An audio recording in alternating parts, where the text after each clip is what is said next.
Soul Garden. Live, love, be. Hey there, Captains, and welcome now to Tuesday. Well, partly cloudy and tense, I do believe, for the Capricorns. That's because we have an opposition, a full moon, basically. The sun is opposing the moon today. The moon is in Libra, and the sun today just happens to be ruled by Uranus. I don't know if you've been watching Soul Garden very long, but you should know by now, if you have, that Uranus is a day that kind of trips us in our life a bit. It pulls the rug out from under us. It's a very startling vibration. This is going on in the house of home, family, and foundation. That means you might trip on a crack in the sidewalk, so to speak, in front of your home, or something really big may happen. It really all depends on how conscious you are of this area of your life and how much the universe has to smack you to get you to pay attention.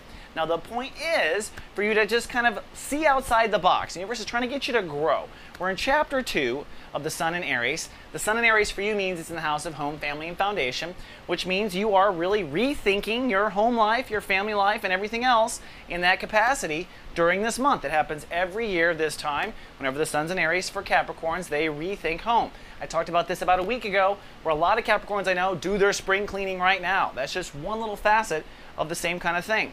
That said, there's something in your healing and growth and change in your home, family, and foundation. This could be your childhood as well, that you're not seeing. So the universe is going to trip you just a little bit.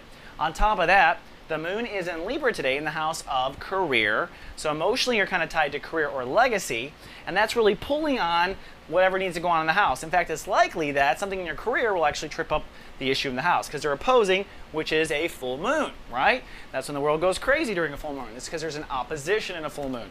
Oppositions are tug-of-wars. It's not always the best thing.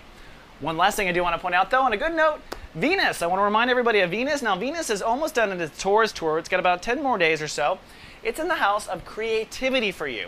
I just want to say, Capricorn, if you have an opportunity to enter into a romance or be creative right now, or spend time with your children, do it. Venus is in the 5th house, really helping you be creative and outside the box in that regard, and that's a good thing. All right, that's all we have for Tuesday. See you tomorrow with more Soul Horoscopes. Live, love, be.